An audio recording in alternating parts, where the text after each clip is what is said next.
Hey everybody, welcome back. Apologia, 8th grade, physical science, week 4, day 1, notebook page 52, experiment 2.1. The experiment we're gonna conduct today is experiment 2.1, diffusion at different temperatures.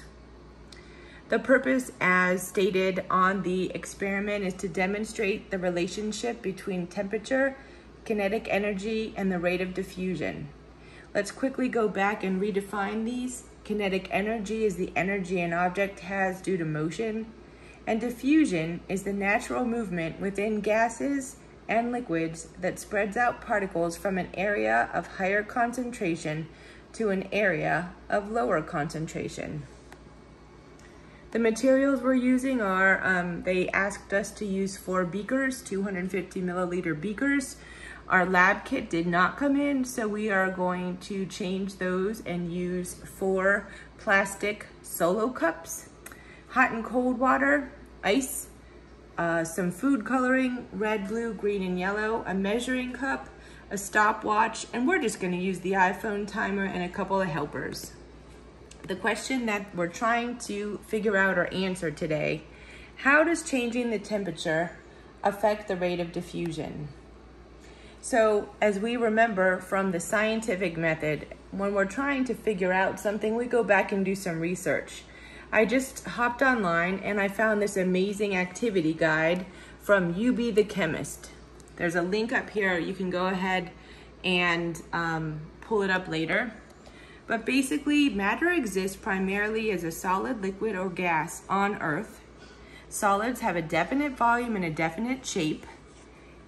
Liquids have a definite volume but not a definite shape, and gases have no definite shape and no definite volume.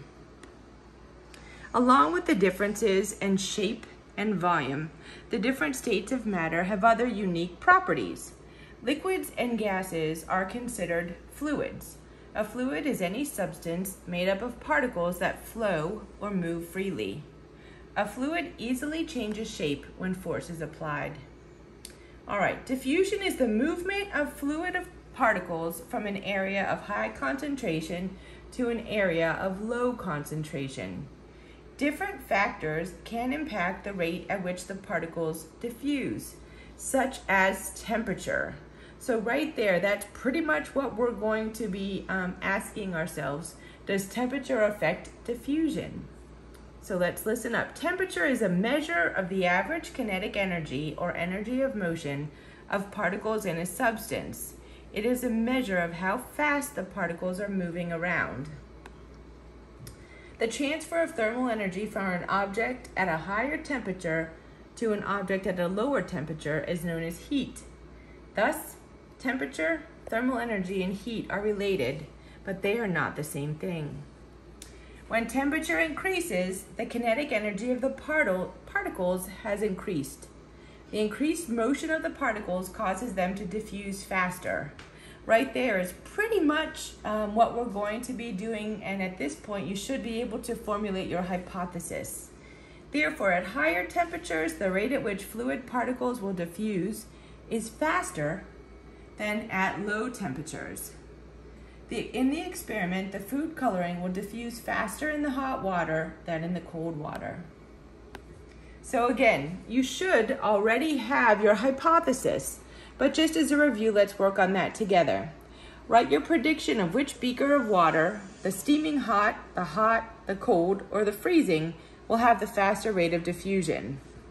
Drops of food coloring placed in hot water will diffuse faster than drops of food coloring placed in cold water because of the faster motion of particles in the fluid. That right there would be a perfect hypothesis. We used our ability to research our subject and come up with a hypothesis. The procedure. We're gonna place a cup of ice cubes in a bowl and add a cup of water. Let sit for 10 minutes. We've already done that.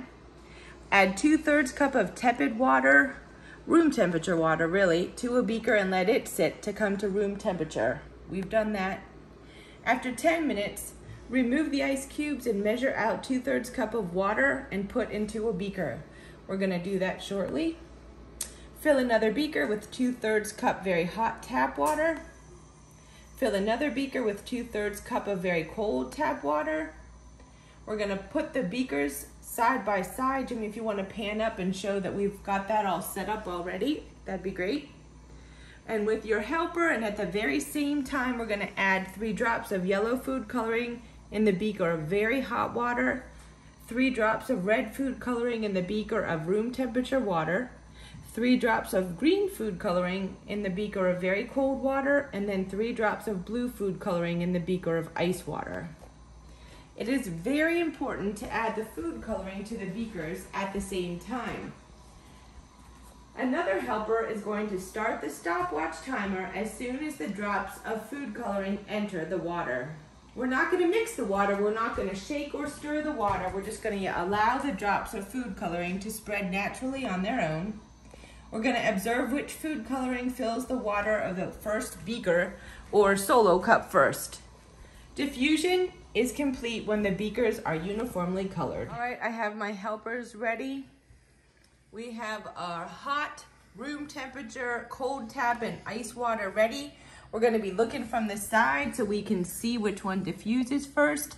I have another helper going to start the timer as soon as Jimmy counts down. Okay, 3, 2, 1, go.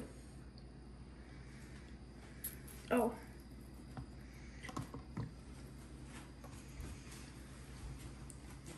Be hot mixing very quickly.